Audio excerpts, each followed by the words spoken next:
What up, what up, what up? It's your boy Saigon and y'all father. You're tuned in to the legendary AllHipHop.com. What's going on, world? It's your man Chuck Creekmer, a.k.a. Jigsaw, AllHipHop.com. My man DJ Thorough here at One World Studios. We got a special guest in the building. Yard father. Yeah. Yard father. Saigon. What's up, world? What's good? Peace. My man. Peace, Glad to see some hip hop royalty. Hey, Thank you. Man. I Feels appreciate feels that, good man. being around like real hip hop. I appreciate that, man. Absolutely, absolutely. The game done shifted a little bit. No, for real, for real. Yeah, man. Yeah, we had a nice conversation last night. That was dope catching up. Very in depth. Yeah. Man, I took you to, I don't know if you remember this, but a long time ago, we both went to Baltimore. I was doing a thing called City for Change. Oh, yeah. And I took you to Baltimore to talk to the youth and everything. That was probably 2001 or 2. Yeah. It was very early. Yeah. Gotti, that's when I was working with Gotti. That's right. Remember Gotti? Yeah. That was Gotti. Wow. Damn, where's Gotti? Gotti works at Epic. Okay, he's still there. Still moving. He's like on the digital side. He's the one that when you use some of their shit without their permission, he comes to see you. Yeah, he coming to cease and desist. Yeah, that's Shout what's out up. to my boy. He don't like to be called Gotti no more, so we don't call him Jonathan Bonanno. Shout out to you because he helped me a lot early in my career. That's why I like watching them Benzino stories now. Right. When they be talking about the source days. Because Right. I was there for a lot. You was there. I used to. I was a mainstay up there. Right. You was Unsigned Hype. Yeah, I remember that. Yeah, 2001. Yeah, Unsigned Hype. Yeah, that's crazy. Right. Sorry. We're gonna have to talk about the source a little bit because people don't be knowing People don't know really. the significance of that. Right. No, that's a fact. That's a fact. What did the Unsigned Hype do for your career? Was that that what catapulted you? Would you say? It started it. Okay. It started it because back then it mattered. Back then, it definitely was mattered. Unsigned Hype. Every label was willing to listen. Whether they was gonna sign you or not was a different story, but they was definitely willing to see what you got, what you had. So Right. It got a lot of meetings for me. Okay. I mean, a lot of meetings got turned down. Actually, the person who really catapulted me, aside from Gotti, was Mark Ronson. I was going to talk about that. Who right now is doing Barbie soundtracks. Right. He's scoring Barbie movies. Yo, he's killing it right now. Oh, he's been killing it. You were his first artist. Yeah, I was. Yeah. Wow. I was before Ron Fest. No, I think it was Ron Fest. No, it was me and Ron Fest signed around the same time. Right. I remember he introduced us. And we became real close friends. I see you just interviewed him recently. Yeah. And we became like this. Like that's a special guy. The guy's Shout out to Ron Fest. is one of a kind. And and then Wale came after us. Like Wale came when I didn't re-up because at the time I didn't get it. I didn't see Mark's vision. And he wasn't really a hip hop producer. He was more of a overall universal sound. Yeah. And I was like, nah, I need boom bap, boomity bap, boomity bap, bap, rap. You know what I'm saying? He was like, yo, I'll do that later, but right. In hindsight, it was all a learning lesson because I got to learn it like he bought me my first time second time on an airplane without having shackles and shit on me. I went to Australia the first time. Wow. He had an artist named Daniel Merriweather. Okay. And he was producing them. This was before Amy Winehouse and all of that shit. Wow. And I flew to Australia, shot a video with him, and I was like, damn, I'm going to Australia. Like my first time on an airplane. That was your first time on an airplane? You went to Australia? Yeah. Wow. Going to Australia. That's crazy. Pretty crazy.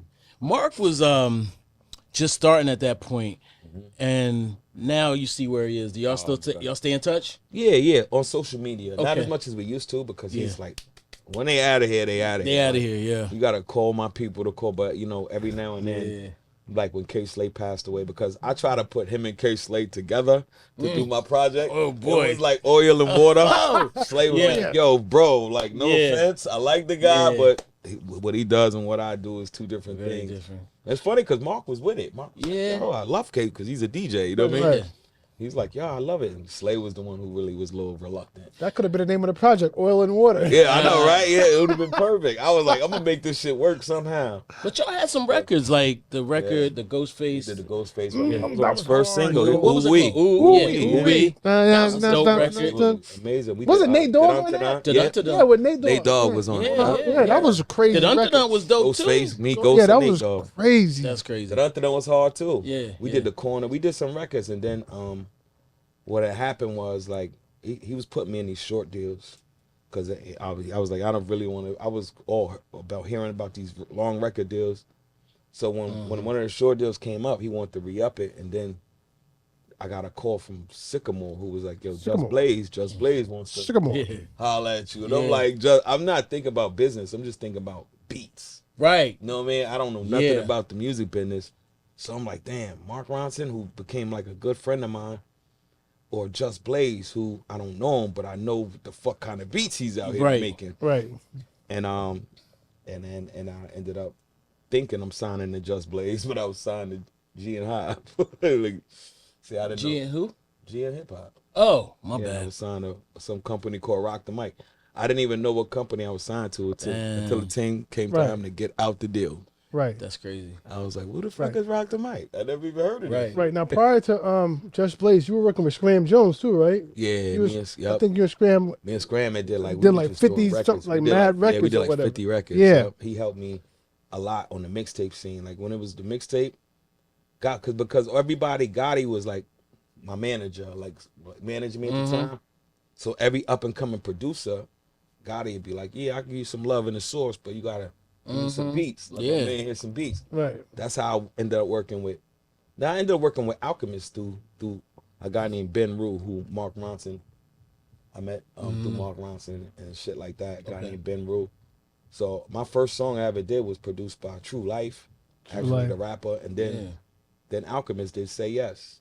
It came out on Raucous in 1999. Wow. And Alchemist did it, Say Yes, in a song called Contraband. What a time. Yeah, what a time. Let's talk about. Remember Raucous? Yeah, let's talk about that. Raucous was giving niggas checks Howie too. McDuffie. Yeah, Howie McDuffie. Yeah, shout out to Howie. That was a I almost had to flip Howie one time. Later on, that was later on. Howie learned how to. He learned the internet fast. He learned. Right. I'm like, hi, what the fuck is kind of label? I was on all kind of Howie McDuffie promo. I'm like, who the fuck is Howie McDuffie? Niggas was putting out all kind of CDs. Oh yeah, with niggas' names on it. Yeah, Howie learned. Talk about that late '90s, early 2000s. What was your perspective from that? Like, that's kind of when all hip hop. To me, it was just a new world because I did 7 years in jail. So I went to jail when I was a kid. Right. So when I'm coming home, and all of this, and like I started rapping in prison. That's where that whole Y'all Father shit came from. Yeah. I started rapping in prison, and I just felt I met somebody who knew True Life. Me and True Life started building over the phone. He had signed to DreamWorks. Right. So True Life was like, yo, when you come home, I got you. But you hear that shit from a million people. Yeah. And it's like, as soon as I landed, I mean, him, this brother Naquan, they was all there waiting for me at the gate, like, let's go to the studio. So I'm like, oh shit. Yeah. That's why I say True Life produced the first song. I remember I'm like, where we gonna get beats? He was like, fuck that. I'm gonna make a beat right now. Yeah. You know how his energy is always on go. You know what I'm saying? No matter what it is, music, whatever, he got the same energy. And we did a song called Bust Your Guns. And that's funny because that is the song that got me, the people at the Source heard it and was like, yo, we're gonna give you the unsigned hype. Right. Yo, I want to ask you, real quick, I want to back up just a little bit. Can you talk about the dude, Hakeem, that you met in jail, that you knew in jail? Hakeem? Was that his name? Naquan. Naquan? Yeah. Oh, my bad. Okay. His name was Naquan. My fault. He was like my jailhouse manager and shit. Okay. And if you talking about him, like if it was the music, yeah, it's unless you talking about Sharif. You talking about I'm not maybe I think the name is if it's Naquan, yeah, Naquan was like he was the one who first one was like, bro, you can go home and do something with this shit. Okay. And I was like, man, everybody in here rap, you know what I'm saying? But he was like, nah, you gifted though. All these niggas is good. Okay. But you got something where you can go home and really do something with it. He made me believe in myself. Right, right. And when I really didn't, I just was like, shit, this is something to do, you know what I'm saying? Right. Gotcha. But he made me believe in myself, and he was one of the ones who was like, bro, I'm gonna help you when you get out. It's funny because niggas in jail used to, they used to call him the mad manager. Right. Look at because he's always angry and shit, still jailing, he's still in prison.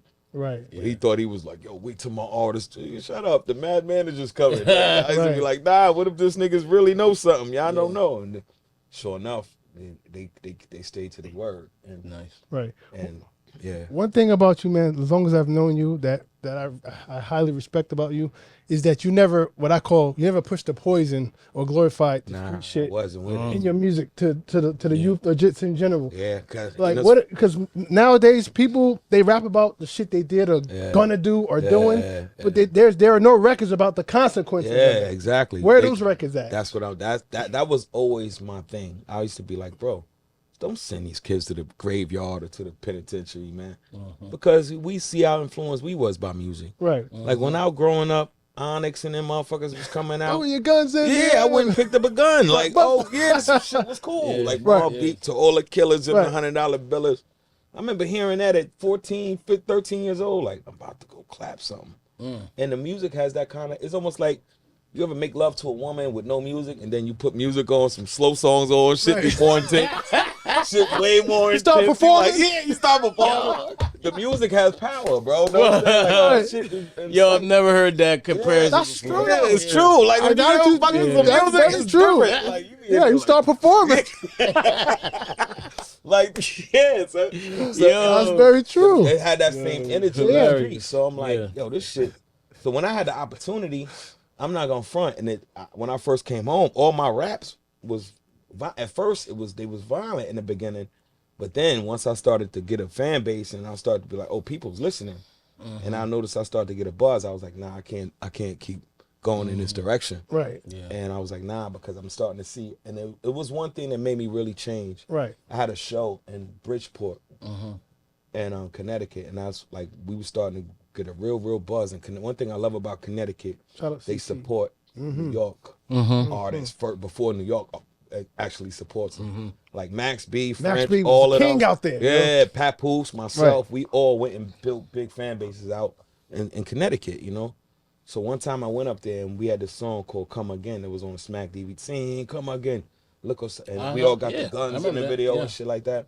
So the promoter begged me not to sing that song. Right. So I'm like, bro, this is kind of like one of my most popular songs. Like, I gotta do this song. He was like, please don't do it. I'm like, why not? He was like, when they play that song out here, like, there's always a shooting. Niggas be shooting. I'm like, what? He was like, yeah, niggas start shooting, niggas. Y'all niggas in them videos with them guns, these kids.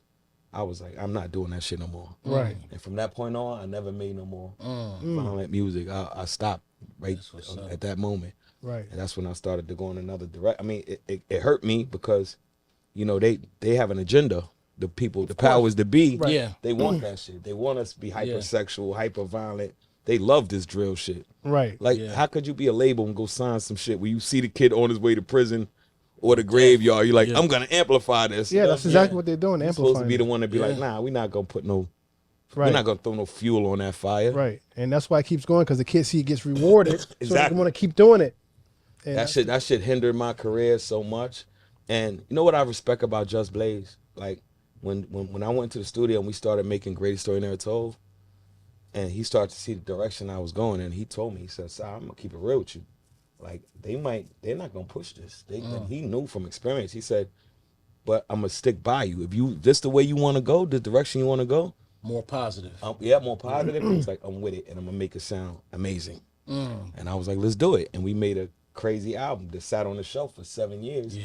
Because Julie Greenwald, I'll never forget, told me one time, she was like, "We like you, Saigon, here at Atlantic Records, you know, and you can bust your artistic nut on the rest of your album, but I need my 3 singles to push." Pretty much saying, I need the 3 of the bullshit records, right? And then whatever else is on your album, who cares? Like, we need 3 singles to push this album. I'm looking at this lady like, word. Right. So if I may go shoot them up, bang bang, you gonna push that shit, and then when I'm supposed to try to fix it on the album cut, don't shoot them the shit that my single. I ain't mean it. Yeah. How does that make you feel, knowing that she wouldn't tell her own to do that? I know. Keep it 100. It makes it, you know, and then at the end of the day, because I was in prison and I experienced racism at a close, like, until you never been called nigger, like, hard, where you know, or an ER. You see a hatred in the motherfucker's eyes, because them COs up north, when you up in prison, like, Buffalo will lose a football game and they won't feed you. Right. Like, don't let you dead you on your wreck and be like, shut up, nigger. They walk around with tattoos of black babies and nooses. Like, they don't hide the racism. Are you serious? Dead ass. They don't hide it. So you get to see it. Oh, this shit is real. Like a lot of black people, especially growing up in New York City, where it's diverse. Right. We don't see that shit blatant. Yeah. We hear about it, we watch it in movies and shit, but we don't see it blatantly. So when I had that experience, so when I got into this game, I kind of knew what I was dealing with. I was like, oh, you one of them. You want to see us, you know, kill each other. Right. You want to see it. It helps your bottom line in two ways, because you ain't got to worry about my kids competing against your kids for jobs and shit like that. Because my kids worry about being a gangster, and now it's this hypersexual shit with the female rap. Now it's my pussy, my titties, my ass, my this. And me being a father of two daughters, I have to combat. I gotta sit down there and explain to my daughters why this is not cool, or why they're being exploited. Right. Which we've always had, but there was also an alternative to that. Well, we didn't. Listen. What I mean by that, we had a little Kim. Well, little Kim, you know what's funny? We had a Foxy you know Brown. What's funny? We had a Queen Latifah. Back then, we thought Push It was raunchy. Right. We thought, right. Oh, shit. We was like, oh, shit. This is crazy. You know what I'm saying? And they was fully dressed with a big catsuit, big coats, big jewelry on, a big coat on. And we but the thought other that was thing is, Kim was not just that. Like, she had singles. Right. She had radio records. Alternative. There was alternative to that, and her music wasn't. But even her music was like not just that. Right. You know what I'm saying? Right. You're right. And another thing, because it's funny, because I just seen myself on Hip Hop DX. I put out a tweet. I didn't realize how to. Well, I guess I did, but I didn't. So you could tweet some shit, and then the next thing you know, it's on all the blogs. Yeah. So, but you could send them motherfuckers to try to promote a song. They won't push it. But if you say something that's got some controversy with it, controversy sells. Yeah. So I noticed they just, if you look it up right now, it says Saigon blames Diddy. Yeah, we gotta talk. Right. And that's it. Yeah. Right. Yeah. Of course we saw it. Everybody saw it. So what I was trying to say was, because I said I think Diddy.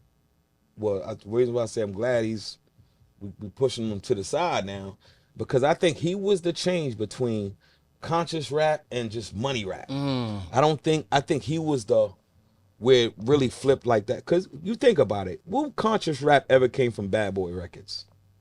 Conscious? Yeah.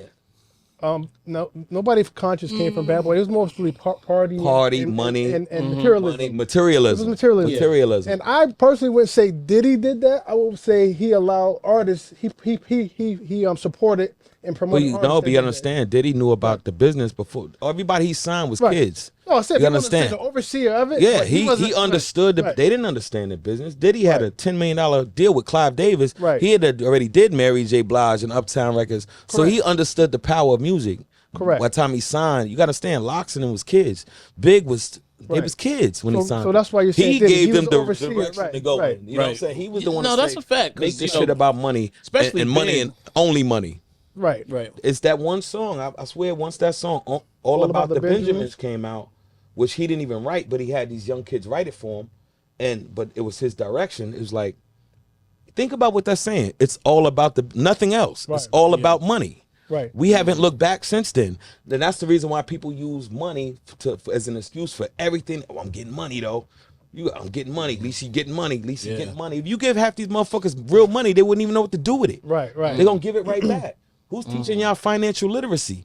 Right. They telling all these motherfuckers get money, but not telling them what to do with it. Right. So is Diddy? No. I'm just. We've been talking about this since they came out, and we're wondering. Is it his fault? I'm not saying it's his. Put it like this: at that time, Diddy might be the most. If you take Diddy out the equation, who's to say hip hop gets as big as it gets financially, right? But you can't say that he created money, because there was people going platinum, selling 1 million records before Diddy. You know what I'm saying? Right. Like what EPMD say, thought it would fold. 30 days later, the LP went gold. You know what I'm saying? So Ice-T, Ice-T, out the trunk, these guys were selling records. But you gotta understand, the mentality. Diddy's the one who had it to put it on this, to make it grand, to make it look big. I see what you're saying. There was a consistent perpetuation of money, because before that there were artists talking about flash. Like Ice-T had a song called Rich and Famous, Lifestyle Rich and Famous. Like it was done before, but it was more like parodies even back then. You look at Must Be the Money with Dion and shit. It was like almost like watching Lifestyles of the Rich and Famous. You know what I mean? It was almost like a parody. Yeah. And they took it and made it some real. Like, even when people say NWA created gangster rap, I disagree with that, because I don't think they really started doing that gangster shit until Ice Cube left. Because if you listen to the song before Ice Cube, they had a 1 or 2 motherfucker Ice Cube. But a lot of that shit was express yourself. It was there. Fuck the police. It was telling niggas what's going on. He was the consciousness. He was the consciousness of the group. Right. Exactly. And after he left, it was degenerate. It went degenerate. Full blown degenerate. Full blown easy. No, you're right. Under easy. Right. I was like, whoa, what happened? And because you gotta understand, they was comparing NWA to like X-Clan at one point. Like, and like PE. the West Coast and Public Enemy. Yeah. They were like the West Coast Public Enemy. Right. Yeah. They even Ice, when he left, he went and used the Bomb Squad. Bomb Squad. Producers, Hank and Shot. Hank and Shot. So these guys known the importance of having a message in the music because it was directed towards the youth. I think the problem too is even while NWA was having a heyday, you still had X-Clan, you still had you had a balance. You had brand Nubians. Yeah. There's no more balance. That's the problem. I don't think hip hop should be positive or negative. I think it should be a balance. Because you can't tell a person don't talk about their experiences. Right. And we just don't have a balance. Think about this though. Even in the balance, which was 30 plus years ago, we're like Dr. Dre got honored. He got the star. He got honored the other day. Whoop-de-whoop. Public Enemy, not so much. Not so much. That's crazy. That is crazy. You know what I'm saying? So historically, it should be as honorable time passes on, that's a good point. It's like, we're really making sure we're that eradicating that part of hip hop. Yeah. If you look at Queen Latifah, right, who came out with Ladies First and Who You Calling a Bitch to me, which I thought was a very, very important song when it came out. Absolutely. I love that song a lot. And I love the whole concept of the dude, somebody, me with Vinny in the video. Shout to Vinny. She punched him, punched him in the eye. Like, respect me as a black woman. Right. Yeah. Now you got the young ladies calling themselves bitches. Yeah. We going along with it. Yeah. Like, we running with it. Like, I'm the baddest bitch. I'm the queen bitch. I'm the bitch of all bitches. Back in the day, they be calling themselves hoe and hoes and I'm a hoe. hoe, Yeah, I'm I'm a like, hoe, yeah. hold on. The tail's starting to wag the dog now. Where the fuck do we pick up at? But what about men and the N-word? Like NWA, and again, this is all perspective because you could say Richard Pryor. I mean, you could say all of that, right? Yeah. But at the end of the day, we started that, and we now do the same thing. But are we being programmed? We are, but one thing I say about black people is like one thing, and you could kind of say this and kind of not say it because at some point you gotta pick up and say, all right, enough is enough. We took everything negative, torn us, and made it something big. You look at the word, that shit is dope. Dope was something that was killing our community, knocking us out. Oh, this shit is crack. Them sneakers is crack. We take everything that's we learn how to flip shit. We learn how to flip shit. Right. That's meant to break us. Right. But is it a good thing or not? Who's to say? But we just like if you get, it's almost like. When ain't no food in the crib, motherfuckers gonna make something happen. We're gonna take the scraps and make something good out of it to where my grandmother used to make bread pudding, right? She'd take all this leftover bread, rolls, fucking loaf, I'm like, Grandma, what the fuck you doing? Throw some raisins in that shit. You know what I mean? Like, look, I'm chefing some shit up. Like, we gotta make do with what we got. So is that what we doing now though? Like even the women, like, wait, think about Sexy Red. And I'm not trying to trash her. That's one of the most disturbing. But think about it. If you rate her lyrically, if you rate her pretty much on any hip hop metric, she's not gonna make it. Not at all. She's not gonna make it. It's not about gonna the music at all. So she figures a way to make it no matter what. I don't think it's the imagery, but that's the very, very wrong imagery of a black. Where's the white equivalent to Sexy Red? I'm glad you said that. Where's the white Show me that. to Sexy Red? Right, show me that. Who is it? A girl? Right. It would have to be Britney Spears as we watch her fucking go crazy. That's not even. That's not even. That's just her on the internet. That's a good point because we're not naive. We know white women twerk. Yeah. We know Asian women twerk. Yeah. We know Jewish women twerk. They're not gonna put that shit out there on. They're not putting that on Front Street. They're not putting that on Front Street. Not at all. Only people of color. They're gonna only do that us. too. So let me flip this back at y'all on this note. Diddy, back to Diddy, and Russell, and all the moguls. Did they fail us? Yeah. did the moguls fail us because we had all this money? Yeah, because we had all this it became power. all about money. Yeah. You understand? Like you could only spend but so much money. Like how much money do you need? Yeah. It gets to the point where greed is one of them devils. You know what I'm saying? Mm-hmm. It ain't just lust. It ain't just envy and jealousy. Greed is up there too. So once you start getting greedy, that becomes, it's almost like, I knew a person that really knew Bernie Madoff personally, right? One of the guys, and he said, you know what? This dude had billions and was still stealing. Yeah. He was still stealing. Yeah. It became greed. The devil of greed overtook him. Right. And I think that's what happens to a lot of these people in the music business. They forget about the power of the music and the purpose. Yeah. And the bottom line becomes $1. Right. And it becomes, I'll do anything for $1. I don't give a fuck what it is. I put out a song called Kill Your Mom if it's guaranteed to go platinum. Yeah. And all of them got caught up in that. The lifestyles and half of that. And then they end up competing with each other. Saying, I can make more than you. Who's going to be the first to the super yacht? But not realizing what you got to put out there is destroying your base to your community. And that's not to trash those guys either. I'm not I mean, God is coming back to get all these motherfuckers anyway. Like, God is wreaking havoc on niggas. Niggas is getting the fuck out of Dodge. Niggas is, like, you come on. What's in the dark comes to the light. Saigon We starting to see a lot of this. God is coming back for these motherfuckers. We ain't even got to trash them. Right, we can sit right here and talk about Super Mario Brothers. Them niggas are still going to get their fate. Well, all right, so let me ask you this. Devil's advocate, since you brought God into it. What about the young, this is probably not going to land right, but hip-hop's a young culture. Yeah. In the 80s, 90s, 70s, 80s, 90s, it was still young. Always was young. And then we started getting money in the 90s. Is it possible that they were as ignorant as we were, but on a different level? Yeah. You know what I'm saying? Like, but you understand, like we was talking about last night, every revolution starts with young people. The Panthers were 18 and 19 and 20 years old. You go back to Toussaint L'Ouverture, to every kind of revolt, because young people are fearless. Right. Yeah. Now we're using our fearlessness and it's going in the wrong direction. That's why you got gangbangers. That's why gangbangers ain't scared to die. Yeah. They're not scared to go to jail. They'll go out there and blaze at each other in the middle of the day. Yeah. Knowing one bullet hits you in the wrong place and it's over. Right. Because as a youngster, you think you're immortal. You think we all went through that stage of life. So, but it takes older people to go channel that energy. It's almost like the army, right? The general's gonna be an old guy. Yeah. The private on the front line is gonna be a 19, 18-year-old kid. But it's up to the general to tell him what to do and how to move. You don't go out there reckless and just doing. You're gonna end up stepping on the landmine and getting blown up. Right. The general, the older guy, is supposed to sit back and give these guys guidance. And that's what I think a lot of these people drop the ball. We don't have generals. We don't have no more. Yeah, our elder statesmen became all about get $1. Right. Yeah. It's the money that fucked us up. I think it's starting to happen with athletes right now too. I don't think it's a good idea to start giving. If you give these people all this money, right?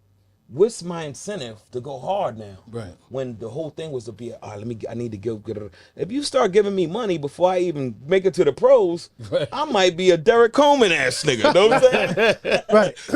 I'm showing up out of shape. Right. I'm not like you don't fed me too much. Right. And it's happening with a lot of, you see the money start to fuck up box. I'm a boxing fanatic. Me too. I'm watching money fuck up boxing. Look at like Mike. I know Mike. What's your thoughts on that, Mike and Jake? Come on, man. Like, Mike be doing it for a check. Okay, you know what? It's a check. It's a check. It's definitely a check. And who wants to get hit upside the head when you can get an OnlyFans or whatever? You could do so many other ways to eat, but it's like fuck it. It's some money. Messed up right now. Boxing is all fucked up. Like it ain't about legacy. It's about I gotta make the most money. And we're not seeing fights get made over money. Only money. Guy? Who's gonna be remembered more than every boxer? Probably now in our generation. What, Floyd? What's his middle name? Money Mayweather. Money. But Pretty Boy Floyd. Pretty Boy Floyd dude cared about the he was a real Mayweather. Yeah. Roger and Floyd. Right. But once he learned marketing, which was smart. Yeah. You look at Baby. What's the name of his label?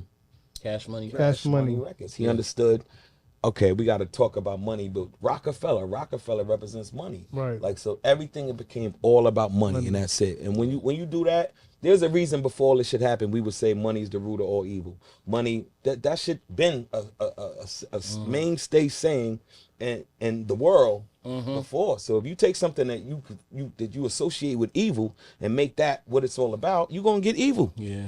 But when you did your song with Jay-Z, did you feel like that was gonna be the springboard? It would have helped me a lot. Yeah. You know what I'm saying? But you know, Ebro shut that down. What happened?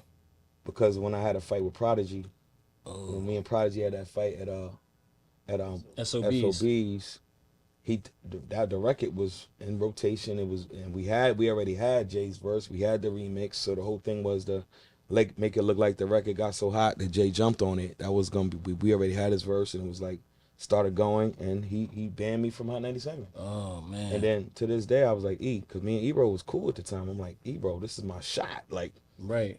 This is my shot, bro. Like, and I let him hear the J verse in the Hamptons. I remember before anybody heard it.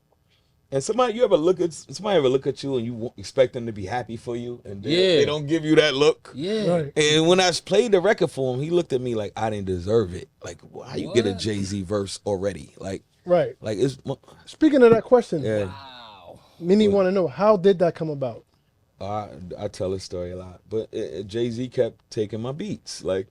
Okay. Just Blaze and make me a beat. I never heard that. Just Blaze and I never heard that. Oh. And I'd be like, yo, because we making my album. I walk in the studio and Lenny would come in or somebody. I'm like, why all the long faces? Sorry, we need to holler at you. I'm like, what's going on? You know that beat you love, the one you was writing to last night? Well, Jay heard it and Jay gonna use it. So the first time I was like, oh shit, that's cool. What songs? That's a big hole. Oh, what was mine?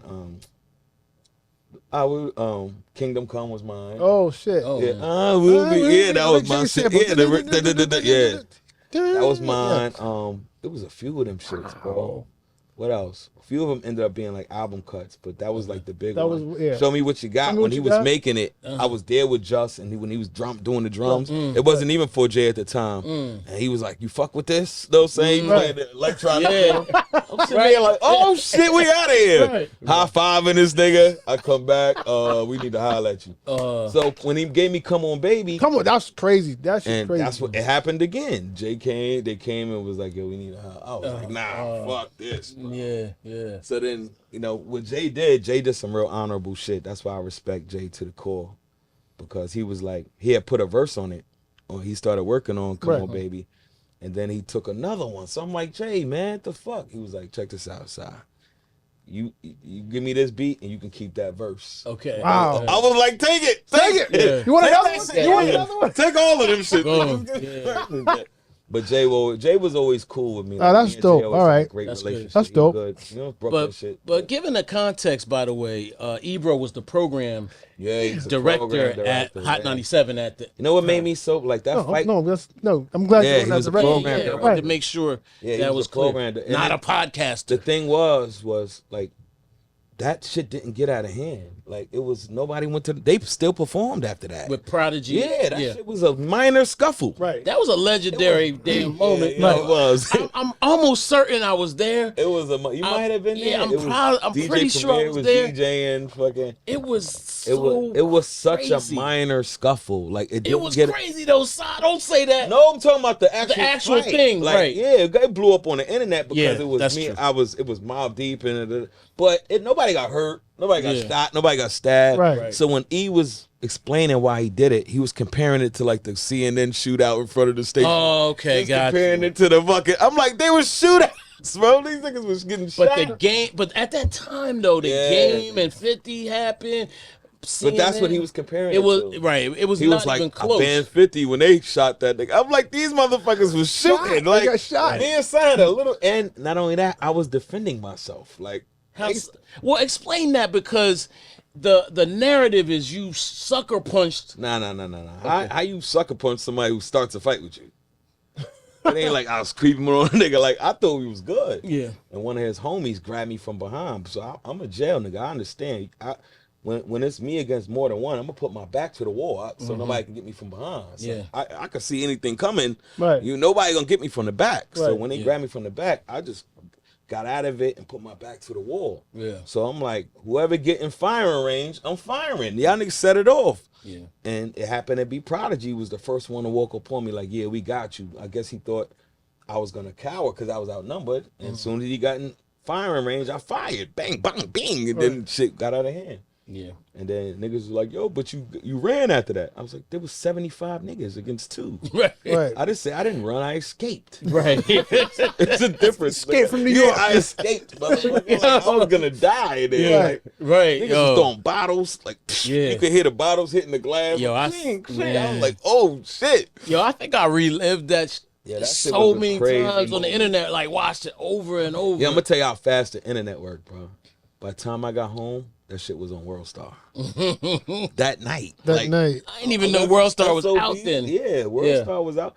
I left SOBs and went to the crib. They was like, Mobb Deep chasing Saigon out the club. I was like, what the fuck? Yo. It's crazy. Niggas was like, it's a sad day in hip hop. I was like, what?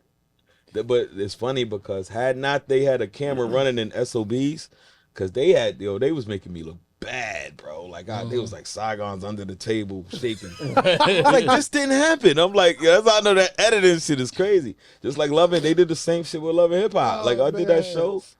I did Love and Hip Hop, and you talking about regret?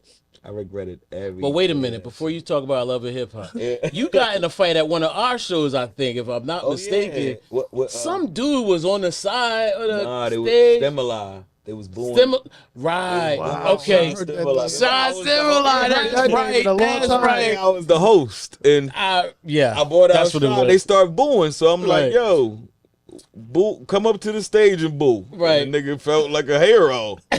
Came to the first day, we beat the nigga up. Show's on, we better. I was like, oh. Yo, that was a crazy night though, because we all went outside and they was getting in the car like, we'll be back. Yeah. And I was like, yo, let's get back the fuck in. Out of here. I grabbed Stimuli because he was shot, but he puffed up like he was riding with you. I was like, you went to Del State, come in, come inside. But you stayed outside though. We was like, I remember. Yeah. And shout out to Sean Stimuli, by the way. Yeah, he know what's funny. He always reminds me of that night. He was like, bro, that's when I realized I fucked with you for real, bro. Yeah. Because he was like, you ain't have to stick up for me. Because I'm like, yo, coming to the stage, this guy's one of the dopest lyricists.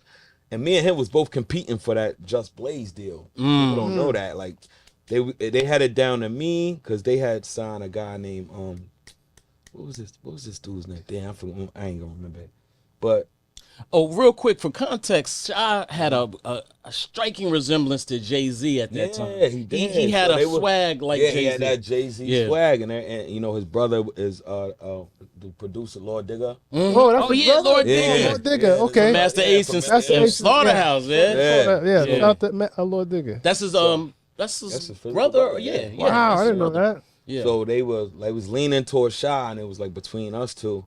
And so when they signed me, I guess it was kind of like, damn, it was like friendly competition because he used to be up in Baseline all the time. Right. We all be up at Baseline making records and seeing who's gonna get the slot. Yeah. And when they signed me, it was like, damn. So that night, I still was like, fuck that, bro. I'm a champion this dude because I know how dope he is. Yeah. And it's another story because Jay Electronica used to be sleep on the couch. All that homeless shit was real. Yeah. I remember one time I was doing a record, Come On Baby one time.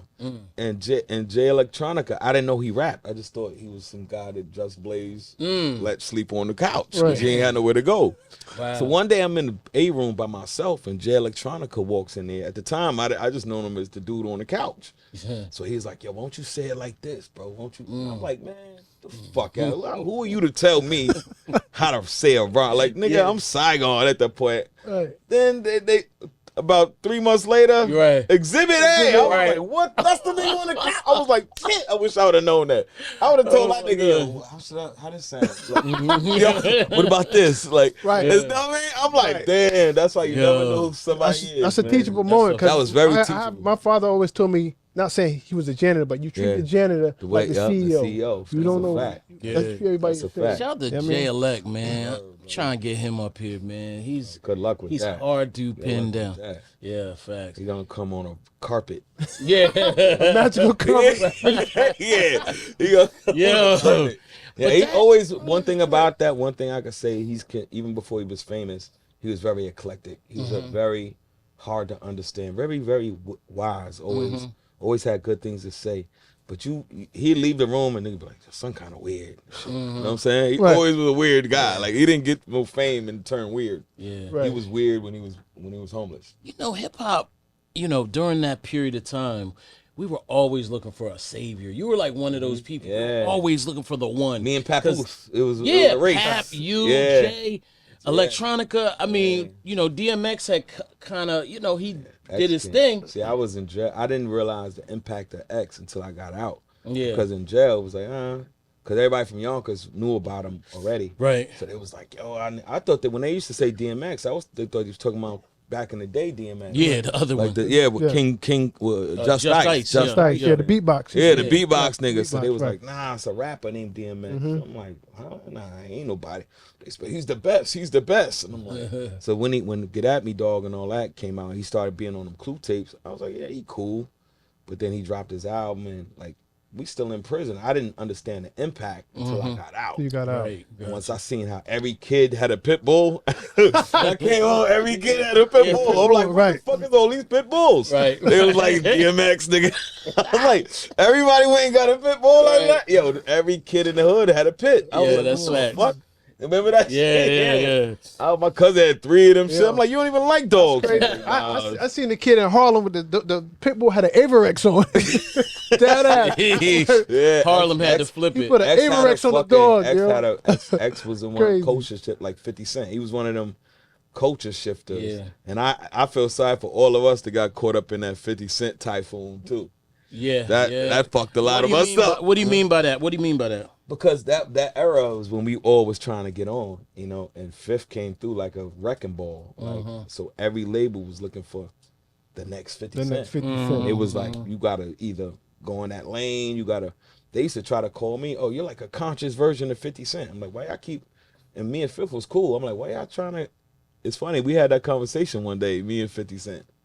He was like, the difference between me and you is you the nigga that's gonna tell Shorty, don't do that, Shorty. I'm the nigga that's gonna give Shorty the hammer. He was honest about it. Yo, you sound like him. Yeah, I'm the nigga that's gonna give Shorty the hammer. Put in some work, nigga. Right. Put that work in. Wow. And I was like, at least you honest, but nigga, it was brutally honest about it. Wow. You know what I'm saying? Wow. Okay. Oh man, that's yeah. I remember, never forget. We was troublesome. But you know what? Nah, I'm kidding. He's consistent with who he is to this day. Yeah, to this day. And on the low, and on the low, 50 is like doing great things. Super like good things. For real. Like I know people who are doing well who would not normally be doing well because of 50. Yeah. And not like, you know. Nah, he take care of his people, the ones he fuck with. Like he's a very, very intelligent guy. That's one thing. I think 50 get over on niggas when they look at it as a reputation and they don't understand how intelligent he is. Right. So that's like his, okay, I dare y'all niggas to doubt my level of intelligence, and that's when you're gonna lose. Yeah. You know what I'm saying? I don't want to talk, you talked about Atlantic, but let's talk about the Entourage. Like, I talked to a young lady who's much younger than all of us, and then she's like, who you interviewing? I was like, you don't know him. That's crazy. I was like, well, okay, his name's Saigon. She was like, oh, Entourage. Exactly. Fun. Sometimes I meet people and tell them my name, and they be like the guy from Entourage. They don't even know it's me.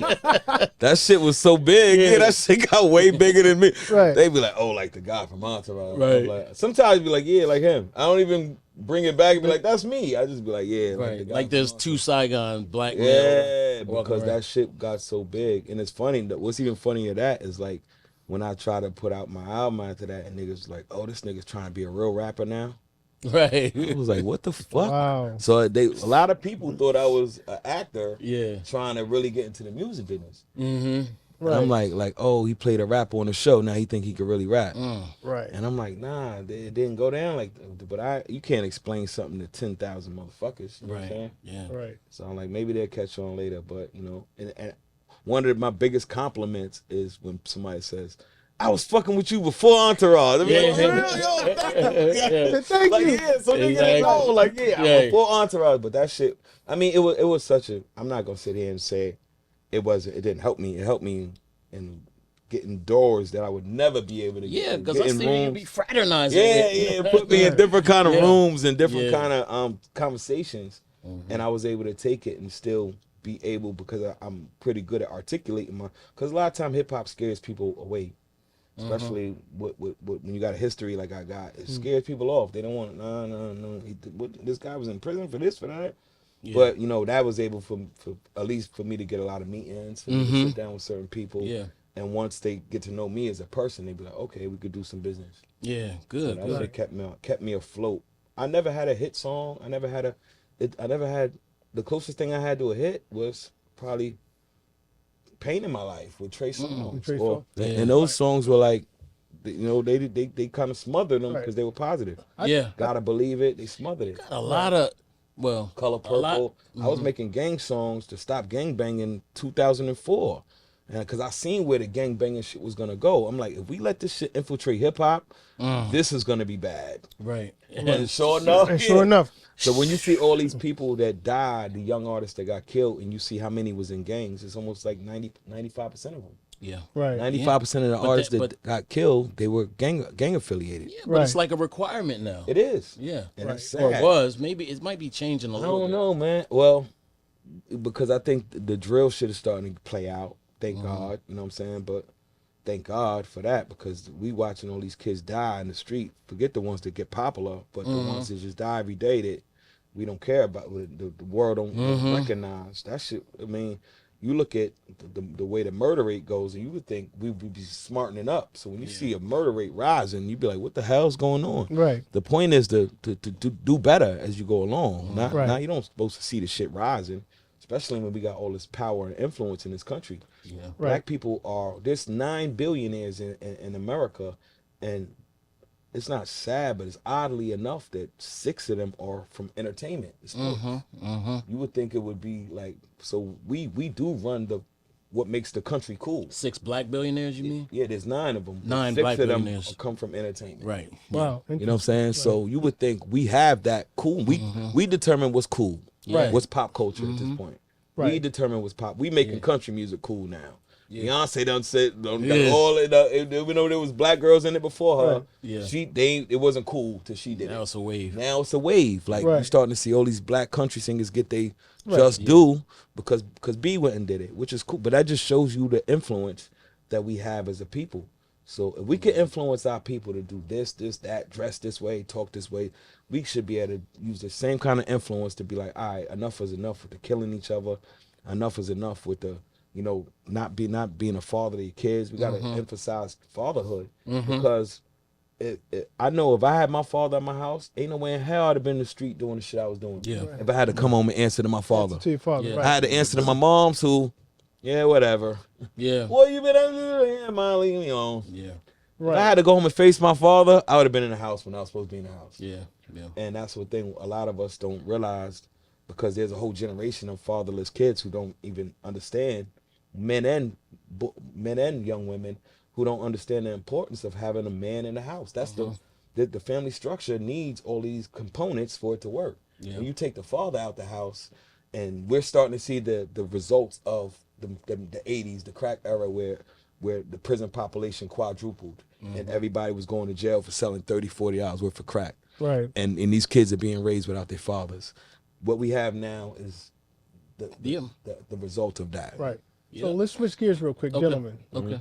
Let's talk about the music. This guy has an album coming up, correct? Sir, yes, let's speak on that. Like, what can we expect from this? Jordan era. Oh man, this is my favorite project I ever did. Because I'm a hip hop baby, man. Like I'm that's why I love being around people that care about the culture. Right. Yeah. And you are right now. Oh yeah, I know. DJ Thorough and Jigsaw. Like I said, he called me Jigsaw. I mean, he knows. Right. He knows. We live and breathe this, and we're still active. Still active. Still active. And that's why I love it. Incredible individuals. I love it, bro. That's why I have to say that, bro. If I was at it, when I get around the other people, I'd be. Time is it? So now I love it. I don't want this shit to end because I know you understand. Right. So that's what's May 3rd, I did an album called The Jordan Era. Okay. I was doing a lot of the music for stars, for Raising Canaan and BMF. So I was doing a lot of the background music that you hear. A lot of people don't know it's me because I was changing my voice doing that old school. Well, I went outside, I caught some static, I ran to the crib and got the automatic. Yo, real quick. I was doing all that shit. Yo, real quick. I hit up Mad Skills from VA. Because I was like, who's doing these records? And I hit him up. Yo, is it you? It wasn't him. So I finally found out who it is. I was doing a lot of them. I got one on the new episode. Right, that's hilarious. Yeah, it's funny. So as I'm doing these records, you know, they took a lot of them, but I did so many. I had so many left over. I'm like, damn, these records will sound crazy. This dude will sound crazy on this. So I started reaching out to some of the legends that I grew up idolizing and loving when I was 6, 7, 8 years old, just being introduced to the culture. And I was like, yo, man, I told them my idea of the project, and all of them, like from Big Daddy Kane. I'm gonna tell you who's on it. Big Daddy Kane, Cool G Rap, Grand Poobah, Al Scratch, Grandmaster Caz, Pete Rock rapping. Like I love the rapping Pete Rock. Pete Rock, right. The time to dip down there. Yeah, I like the boy, with the ad-lib. Right. You know what I mean? Who else is on there? Sadat X. There's so many. Craig G. Wow. Okay, I see what you did there. I just bought everybody who had those critical moments in hip hop, and I try to build a production around that time. And they all made an impact. Everybody. They all made a impactful. They made an impact. Right. And I try to recreate it. So once I put it all together, I was like, yo, damn, I was gonna just release it, like do a independent distributor, and I played it for Somebody played it. The producer's lawyer played it for Patrick Moxie, who used to own Payday Records. Payday Records. Yeah, Payday. Of course. Yeah. Of course. Gangstar, Group Home. Group Home, yeah. Jay-Z first single. Jay-Z. Was on there. My Lifetime was on there. In My Lifetime, yeah. So I was like, oh shit, this even makes it an iller story because it's coming out on a legendary hip-hop label with all these legendary people. He heard it, he loved it. We did a situation, you know what I'm saying, just for that project. And May 3rd, man, I get to give it out to the world. So the new single with Cool G Rap is on the next one. Right. It's called Make Money. And like it's funny because we was talking about like how I'm a conscious, but I was like, contradicting it. Yeah, this song is a whole because I'm trying to go back to that On the Run era G Rap with 91, that was 90. It wasn't no G Rap was on some gangster shit. So I'm like, no, go ahead. You gotta do some. We didn't do erase racism. Let's put it like that. We did more some gangster shit. Which was a dope track too. Amazing. If I'm not mistaken, G Rap's your favorite, right?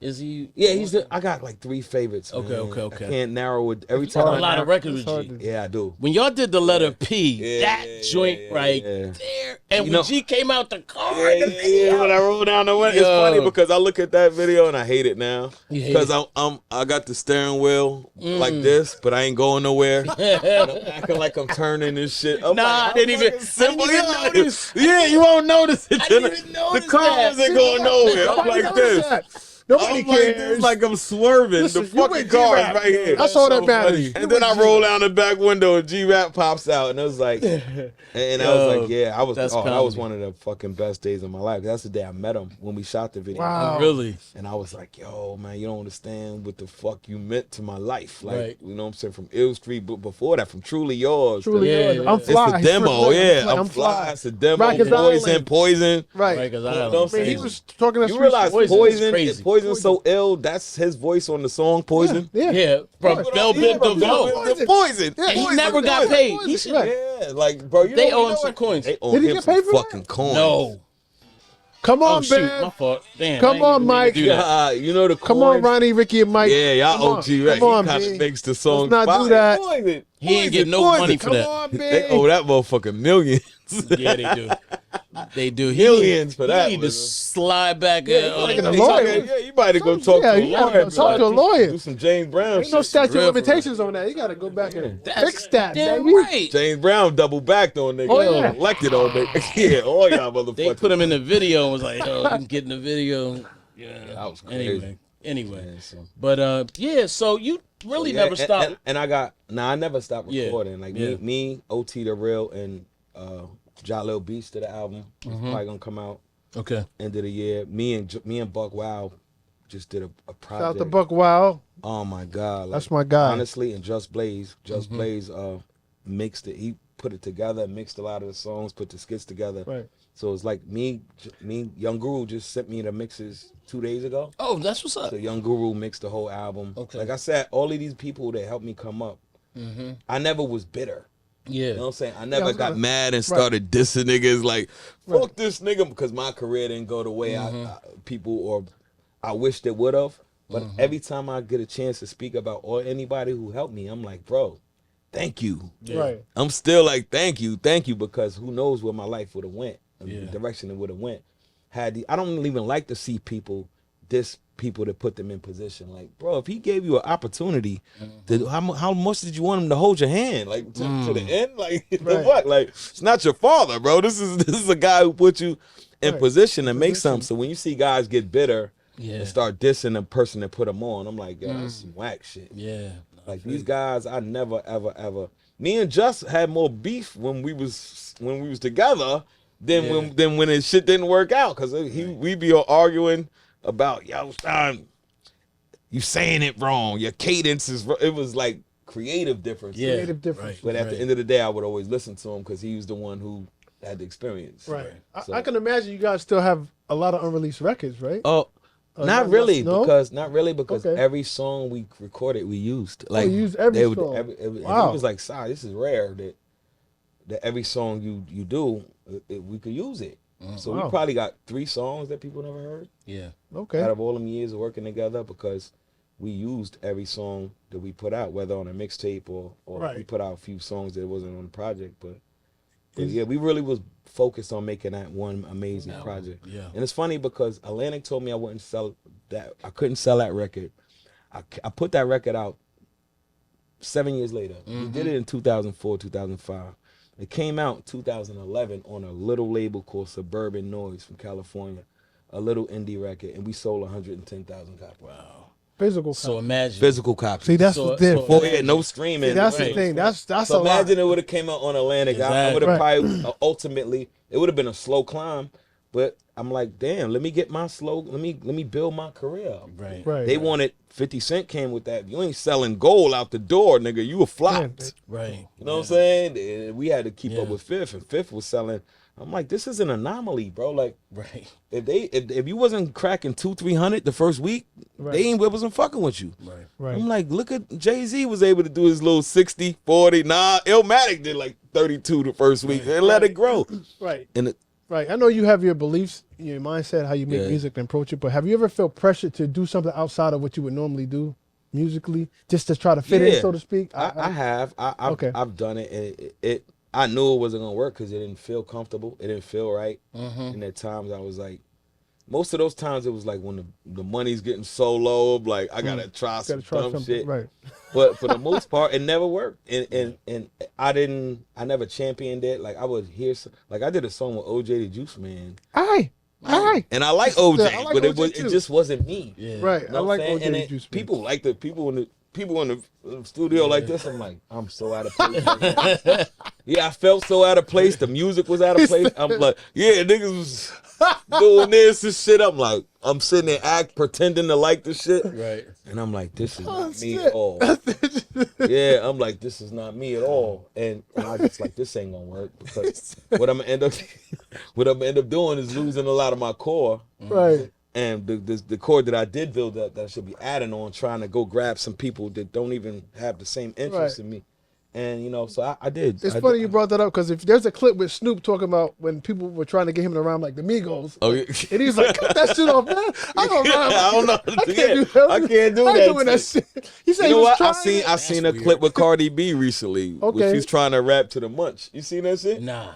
And she was like, yeah, I did it, but the shit was trash. I was like, nah, scrap that. Like, and that didn't come out. Yeah, didn't come out. She was like, nah, I don't even sound. She was like, I don't even, fuck it. Like, I'm not gonna fuck up Homegirl record. You know what I mean? Right. Just for the look. You know what I'm saying? Right. And yeah, because it gets there, you start thinking, because to get back to money, you need money to survive, bro. You know what I'm saying? It's not like, oh, I hate money. Everybody needs money. We need food, clothing, and shelter. That costs money. Right. Especially where we live at in New York. You know what I'm saying? So it's not like I'm sitting here like, nah, let's do some shit that ain't gonna make no money. Nah, that ain't the case, but it can't be all about money. Like, once you start basing it like, I'll do anything to make money.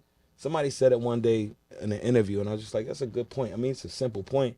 And they be like, oh, but this shit sells. Nigga, heroin sells. Nigga, you know what I mean? Fentanyl's the highest selling drug in the hood, but it's killing motherfuckers. It's killing motherfuckers. I ain't gonna go out there and start telling niggas to push Fetty because it said, yo, go push that fentanyl, bro. No, with everything that makes money is not. They could be a detriment. I think that's misleading anyway, because if you look at the top artists now, they don't rap about materialism. J. Cole doesn't rap about materialism. Kendrick doesn't rap about materialism. That's true. So and I seen a video. That's true. I seen a video of J. Cole, and he was like, "This when they trying to get me to go on." He had a big ass Dookie Cuban on. He had on some Versace shit. I saw that. Out of place like a motherfucker, right? He's sitting there. You can tell that somebody's telling him. He had the same thing somebody else had on. He was like, I walked in, this nigga had on the same shirt. He was like, I felt stupid as shit. He was like, nigga had on the same Versace shirt. Nigga was like, I had to go in the back and take this shit off. But that's why they try to do all of us like that, like an assembly line. That's why all of them guys will tell you, like J. Cole told me to my face. When I met J. Cole, he started spitting the second verse to a song I got called Say Yes. He was like, they trapped me in this violent environment. Block so hot, they need a fire. The cops are hiring some fire. Like, he knew my rhymes better than me. And he was like, bro, you don't understand. Like, niggas study, da-da-da-da-da. So they learn the do's and don'ts from, like, my era, Pat. Like, they ever that came up under us was smart. Because what they did was, even Lupe figured it out. Lupe had a deal with Arista before he went to Atlantic. So Lupe made Kick Push. He had never rode a skateboard in his fucking life. That's crazy. I'm like, yo, you know how to... I used to be up... He was like, "Side." He said, look at the video. That's my point. That song is about skateboarding. That's my point. That song is literally about skateboarding. And he never rode a skateboard. He said, he said, look at the video. You see me on a skateboard? I was like, damn, couldn't think of it. You're not even know. You're not even riding a skateboard in the video. But that was his second deal. So he understood, okay, to get in, and this is where I think I fucked up at. Because people always ask me, if you had a chance to do it again, would you do it the same way? I'll be like, nah, I would drink the Kool-Aid first with a bigger plan. My whole thing was, fuck that, I ain't think they can't break me. Like somebody asked me, they said, and it made me look at shit different. They was like, why would you put out Pain in My Life as your first single? She said, look at me. I'm like, cuz, man, this is a good song. She said, it was a female. She said, if I don't know who you are, why the fuck would I care about your pain? I didn't look at, I was like, damn, that's an interesting point. Like, you're a new artist talking about all this pain you got. Like, who are you? The first thing, you got to introduce yourself to people first and get them to like you. So when you look at J. Cole's career, he made Work Out For Me, Go Low. He would never make that song today. He would never, I can't get enough of what you got. Ooh, girl, you hit this. He's not making that song now. He don't have to. I don't even remember those songs. Exactly. Those were his first things. You don't even remember her anymore. That's why I probably should have did the bullshit to get my footing. It satisfies the bottom business requirement for the label and whatnot. And it helps you not only build for yourself financially, but now you have a base now where you could go, okay, now I can make Crooked smile. Now I can make these records because I have a base. Well, do you think, see, when we use the term, I wish I would have done it different. Do you ever think it's too late? Oh, no. I never think it's too late. I never think it's too late. Why can't you still do? I can. And that's why I still create music. I still create. And like I was saying earlier, I built Hip Hop My Way. And Hip Hop My Way is based on, I can do this my way and it worked. And I actually got the whole idea from Chuck and Jigsaw. Look at that. And shout out to Chuck, man. Shout out to Grouchy Greg. Yeah, I was there when all hip hop was new. And I was like, this is so innovative because he's giving people like me a voice. Like people who know they good. And you might not get back then there was no internet really like it is now. There was no social media. You had to go. A&R had to hear your music, like you, and sign you. There wasn't no, I'm going to go build myself up, and then that shit came later. So you had to really know somebody. So I seen what these guys were doing on it. And shout to Joe Budden as well. Joe Budden was very, very early on. They used to call him an internet rapper. Oh, you only an internet rapper. And me seeing how smart the guy was, I was like, he's on to some shit. So I started going in them forums, getting fans and shit, going on Hip Hop Game, all hip hop forum, talking to the fans. They like, it ain't really you. Like, yes, it is. You know what I'm saying? Going into them forums. The forums was helping. So when I did, like, say, okay, when I did get to the point where I'm like, how do I restructure my career? How do I do it? I'm like, damn, let me try to build what my own version of what Greg and them did, and build a shit called Hip Hop My Way for artists like me that won't want to have to copy what everybody else is doing. To feel like they can get some shine. To feel like, oh, I could do it my way and it still works. So, you know, I put together a business plan. At this point, I'm going to investors. Some people like, oh, tweak this, tweak that, tweak that. I finally got some people to invest in me. Right. And, you know, and things started to work out. But the pandemic kind of messed it up. So I ended up having to fund it myself. And so I'm still fighting. Like, that's dope. I just built an app, a cool app. Matter of fact, y'all could go download Hip Hop My Way app right now. Okay. Go download the app. It's for artists, dope ass artists. And it's kind of like if you put SoundCloud and Tinder in a blender. Right. You know what I'm saying? It's kind of like SoundCloud, but the mechanism is like you swipe. If somebody don't like you, it's almost like if you looking for chicks or you swipe like Tinder. Right. Yeah, like he's trying. Oh, he's good. I like him. You can swipe up and go follow them. And okay. I don't have follower, I have fan. Like I think there's a big difference between a follower and a fan. There definitely is. Yeah, people don't understand. Definitely people is. think because you got a lot of followers, a lot of them are there to gossip. They nosy people. Yeah. They're not there to support you. Right. I'd rather have 10,000 fans than 10 million followers. I always say the internet is a stalker. Remember Ghostface? Listen, I always say the internet is a stalker's playground. It is. Absolutely. Is it? And when people say numbers don't lie, they absolutely do. They do. People, you could manipulate numbers. Right. Like I said, I'd rather have 10,000 people that I know going to support me than 100 million is just there to laugh and gossip. And I put out a T-shirt. I don't sell 3 T-shirts. 3 T-shirts. Yeah, you know what I'm saying? Remember that time Ghostface was on Twitter or something, and he dropped the album, and he was like, "Yo, I got a million followers. Why nobody ain't check it? Yeah, right. Yeah. That shit was. They're followers. They're not fans. They're not fans. They're not supporters. They're not supporters. They're to support. They're just following you. And that's why I tell you could build a solid fan base of 10, 15,000 fans. Start to see where they at. That's why I love artists like La Russell, artists like Russ. Like these kids are getting smarter and smarter by the day. La Russell, where he breaks his shit down, he goes and see where all his fans are. He goes to, because you can go and get your insights and see where people are listening at. So he goes, oh, we can't tour here. We ain't got no love here. They like us here. Let's focus on here. Let's focus on there where they fucking with you at. Right. And he does the micromanaging, and he built, like, to this day now, like, I love seeing artists like that. Yeah. Who else do you like out here now? Oh, nowadays? Yeah. Like, there's this new kid from Philly named Kerr. I didn't even know nothing. Yeah. K-U-R. Kerr's dope. Yeah, K-U-R. I like J. Cole, of course. I like who else? Who else is new that I heard lately? I was like, La Russell's one of them. I like La Russell. You know, I just think he's himself. Yeah. He's not trying to be like number. He remind me of like a new Ye in a way, like far as the way he's. You know what I'm saying? There's not too many doing nothing too innovative. Like I like innovative shit. I like people that creativeness, right? I like a lot of most guys. I like OT the real, obviously. I like, but a lot of it is like we've seen it before. Yeah, you know what I'm saying? Like we've seen it. Seen it. Yeah. Like bro, you ain't doing. Or it's super weird. Or it's super weird. It's just like, bro, do something.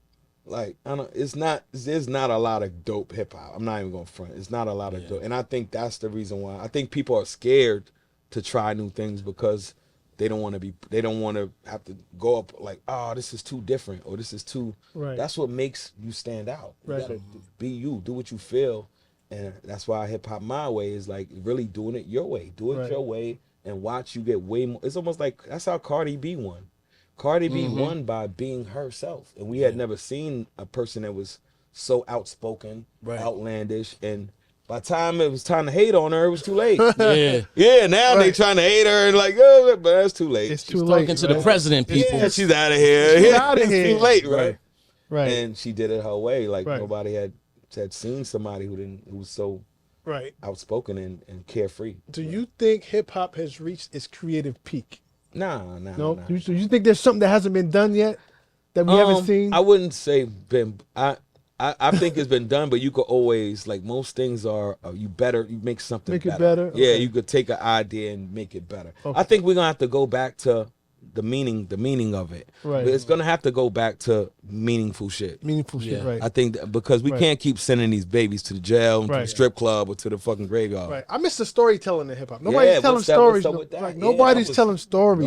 Those are some of the greatest records ever. Yeah, like Slick Rick, like even Lost Boys Renee. Ice Cream, My Summer Vacation. It's a lot of dope storytelling. We don't get you know, that. we're gonna have to go back to the essence of it all, man, because you have to. I think there's other components that are not taken into account, like sitting in a studio and creating, right? Like simple basic stuff like that, where everybody wants to send a track or whatever. Like, where's the organ or crews coming up? I can't believe there's still crack rap at this stage. Yo, that's the most confused. I don't even see crackheads. I wanted to ask you about that. So when niggas be like, I'm whipping up the pot, I'm like, who are you selling it? Where are the crackheads? Because I don't see them in the street no more. Like, were they all functioning crackheads now? Like, that's very interesting. To hear some crackheads. So right. You would think that crack was really popping. Like, to hear some rappers do it, I'm like, where they at? I'm whipping in the kitchen. I'm like, what? That's like real 90s, bro. Right. Like, this is what we still crack. Like, that's very when are we gonna address like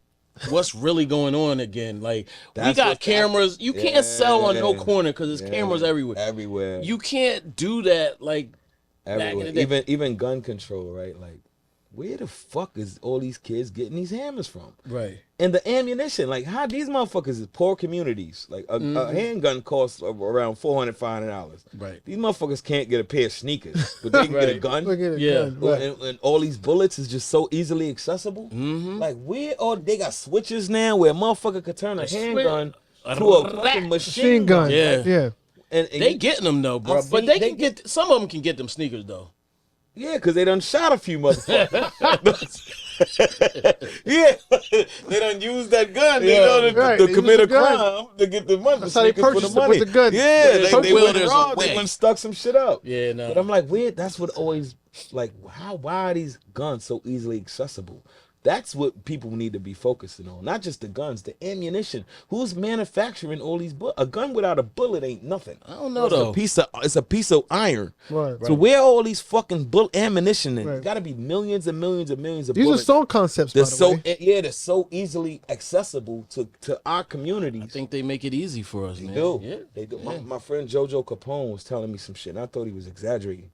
He was like, bro, in Chicago, they be leaving guns right there in the alleyway, like a fucking I'm like, nah, Joe, you might be bugging. Like, that's he was like, and then I start to research it and start to see it was real. I was like, who the fuck is doing that? Like, yo, Crazy, you gotta look at who. Yo, on that same note, Crazy Legs from the Rocksteady crew, OG, B-Boy said the same thing, but in the 70s. He said they would drop guns right in the Bronx, and they would have no serial number or nothing. That's fucking nuts, bro. Same so thing. Now, if this is still happening in the 2020s, it goes to show you that somebody is against us. This is not just all happening by coincidence. Yeah. All of this, none of this shit is from coincidence. Because if y'all really cared, if anybody cared, right? If you see a kid, right, he could have all the talent in the world, but everything he talk about is drill, kill. Why would you go put money behind that shit? Why would you say, okay, we're gonna go promote this shit right here, knowing that these kids is dying every day and doing the first thing you're gonna do is, nah, we ain't touching that. Anybody with any sense of responsibility is gonna say, we ain't touching that. That's the thing. It's not gonna stop until it stops getting rewarded. That's the thing. It gets rewarded. But you get rewarded on the money. But who's getting algorithm rewards you? Who's getting rewarded though? We might get a little reward. But there's a bigger reward going to somebody that won't even probably show their face. It's always like that, and it's always been like that. So we'll be just gonna sit around and just watch it and not say nothing about it? Because I blame the people who's in position at this point. That is the because blame. now y'all could start saying something. Like right now would be a perfect time for Diddy to be like, you know what? Switch shit up. I'm switching my shit up. You know what? Fuck it, they got me. I'm gonna go out with a bang. Stop this dumb shit. Stop the dumb shit. We gotta Brother Love gotta spread real. We need black. We gotta show the importance of who we are as a community. Like I was talking to him last night, and I'm like, The word community is common unity. If we don't have unity, we don't have a community. There's no such thing as a black community if we don't have unity. Yo, but you because made me think on with that. all of these billionaires and millionaires, mainly I do have all these resources. Why we don't see it in the ghetto? We don't see this shit come back to our to where we from. Right. We don't see this shit come back to where we from at all, bro. Yeah. And as much as we promote these brands, you would think there'd be a fucking Mercedes community center and a Timberland basketball court. As much money we give these motherfuckers, some shit. You know what I'm saying? They don't give us nothing. Nothing. We do free commercials. Nothing back. We get all this free advertisement. Well, these cars wouldn't be cool if we wasn't making them cool. You're right. That's you the go fact. to Germany, these shits is cabs, bro. I went to Germany, every fucking cab was a Rolls-Royce S550. I'm like, yeah, and I'm like, niggas is dying. England. We don't give a fuck. Yeah, now niggas will go spend all this money on a Bugatti, all of these companies that we never even heard of, and it's being popularized through hip hop. And they must be looking at us like these are the dumbest motherfuckers who ever lived. Because there's no way in hell we're not supposed to be giving these people something. Yo, I saw this documentary on Timberland, right? And it was positioned as if Timberland was 50 years old. But Timberland is not 50 years old. It's a the boot company. The yellow boot is 50. The construction. Right, the constructs is 50, but the it came out in 73. Right. Construction Timber, but we still wear. Right. So I ain't gonna lie. I'm not gonna name names, but it was a panel of hip hop people, and one of them, who shall remain nameless, was just rolling the eyes the whole panel. And I was like, yo, I'm with you, and I was mad because personally, Rolling Stone got an ad spin from Timberland, and with DJ Premier and somebody else, Young Devin, but I was like, what does Rolling Stone have to do with hip hop? Nothing Nothing at all. In fact, they're pretty much the enemy of hip hop. Yeah, they're the enemy. Honestly. Exactly.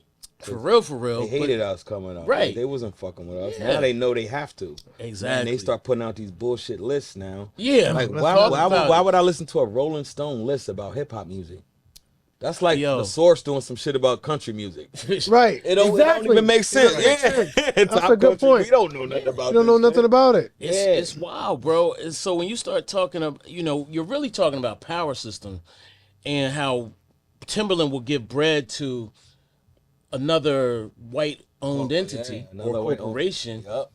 I don't know how the sales team works over there, but it's a weird game, man. So I knew it was crazy when I seen the MasterCard commercial and the two circles turning the turntables, and I was like, I was like, wow, we done infiltrated. Who did that? That's crazy. Who did this shit? Who was the one that it was like, look, you need this black dollar. Yeah. This is the thing about the black dollar. This one thing I hate about them going back to the money. We give it, we get it, and give it right back. Yeah. It doesn't recycle in our community. Yeah. They said the average dollar don't even spend one. It doesn't even make one loop. Not anymore. It goes boop boop. They said in the Jewish community that shit goes around 18 times. In the Asian community like 12 times. In the black community the dollar goes in and out. Boom. We don't reinvest in our communities. We don't do none of that shit. You look at the projects, you would think you going right back to like we could all of these millionaires and build all of this money we generate. We don't. Right. We Ball players, rappers. I got this new thing I was gonna do. I'm just gonna blow it up right now. All right, go ahead. Right? I was gonna. You know how everybody go down the street and interview people, and they might be talking about cheating, check your phone, all this dumb shit. So I had this idea. I was gonna go around because like you said, it'd be good to like try that TMZ type shit. Like go touch the people. So I took a picture of. I might not. Let me see if I can find that shit. I took this picture right here, and this is where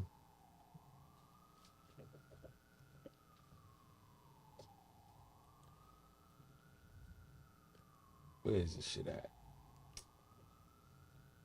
Here you go. It should be somewhere right here. So the picture is Louis Vuitton, the real Louis Vuitton. It's Louis Vuitton. It's Gucci. Look, these two guys. Right? So I was going to go to an average woman on the street who done bought some Louis Gucci and be like, which one is Louis Vuitton? Wow. Which one is Gucci? Yeah. They wouldn't even know who's who. But they'll go spend $800-900 on a bag on somebody, they don't even know what the fuck he look like. And what their background and what they don't know their background. They don't know nothing. They know their logo, their mentality, anything. They know a logo. They don't even know. I asked mad people, which one is Louis Vuitton? They was like, I don't fucking know. That's crazy. Which one is Gucci? Who the fuck knows? Look at we don't know who that is. They won't know. We won't even know what these but we'll spend thousands and thousands and thousands of dollars. I seen a nigga buy a $900 belt. That's crazy. Yo, a belt? Shout out to Amiat, black Black luxury owned brand. luxury, yeah. Shout out to them. We rock with them. Tamil. Yeah, Tamil. So anyway, man, look. So you doing some TV work too? Yeah. Well, you said some of the other stuff, but not like on TV, like acting and producing movies and whatnot too.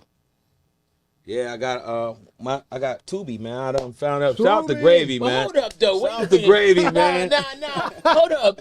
That's Rupert Murdoch, though. Come on now. What we talking about? But come on, but we gotta get in where we fit it. Like I said, I like money too. It's all about what you put out there. Yeah, I'm kidding. Because my first show and my first thing I got out there is called Baby Daddy Duty. Matter of fact, it's on Tubi. It's Baby Daddy Duty. It's a movie? Nah, it's a reality show with my kids, with my children. Oh, it's out there? Yeah, it's on there. on Tubi. Yeah, Called Baby Daddy Duty. Watch that. What it is I got, because I've been filming my kids for their whole lives.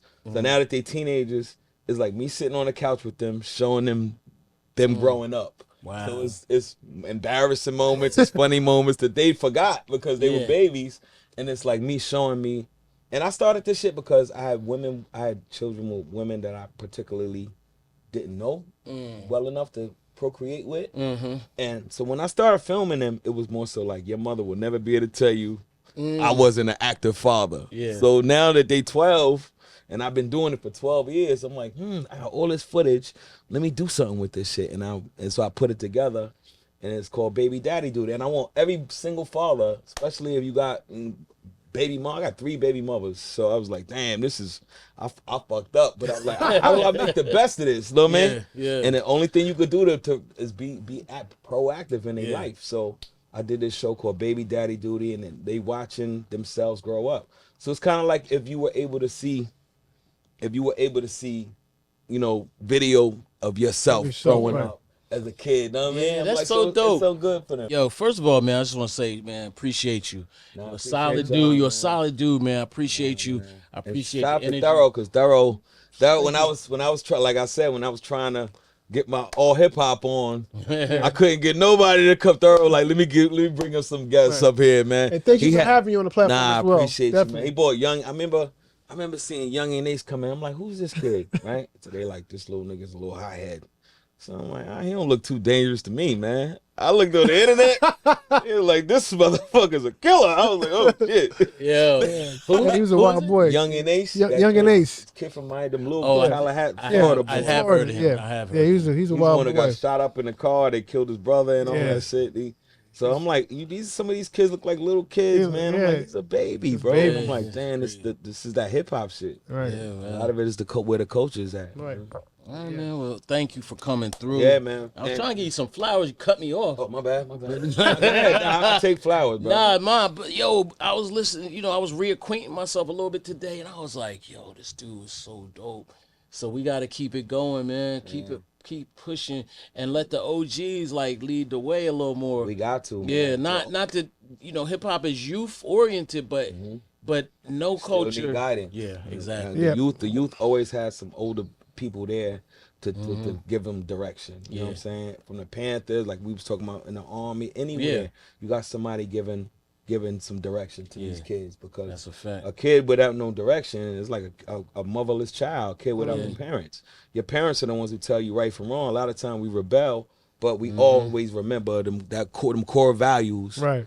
And a lot of us, again, not to make this a religious thing, I'm not a religious person, but I think this generation is losing the concept of God. Yes, absolutely. You know what I'm saying? Yeah. Like, I you think, have spiritual joints, though. Yeah, I did a song with Lecrae, bro. Yeah, like, and all my God body friends was like, bro, I thought you was God body. Yeah. Sitting there, I was like, yeah, I still believe in God, though, man. You know what I'm saying? I don't think we created all this shit. Right. No. You know what I mean? I think the black man is superior, but I don't think there's some more. There's something more superior than us, bro. Right. I don't give a fuck what you talk about. Right. There's something higher than us, and like. I just been so blessed, and I'm like, I want to just share this information that I got from bad experiences with this generation, with these kids. And I think more of us, that's the thing I wish I had a bigger voice for, because if I did have a bigger voice, that's what I would use it for. Yeah. So all of these guys who have all this influence and power, I don't want to. We know you could buy a nice car. Yeah. We know you could buy a chain. When I see a nigga, yo, check this new chain, bro, you been showing us chains and material shit. That only impresses people who are impressed by that. Right. Yeah. You know what I'm saying? If I'm not impressed by that, you can't impress me. Right. I mean, when I first went and got a nice car, a little Benz and shit, I pulled up on it. She was like, nice car. I'm like, yeah, you gonna get in, right? She was like, fuck out of here. Yeah. And that made me be like, damn, like, right. that only that only impresses people that's impressed by it. Yeah. Right. And we're too impressed by material shit. And there should be that voice out there to let us know the value. Now these kids is all wearing lab diamonds. These are not even real diamonds. Yeah. Moissanite and grown in the back. That's why these jewelers up there in 40, they love see motherfucker. Come on, look. Right. Yeah, look. They out the door, like, come in. Go try to resell that shit. Yeah. Go try to sell it back to them. Yeah. All right, bet. That's when you see how much it's not worth. Salute. Salute to Saigon.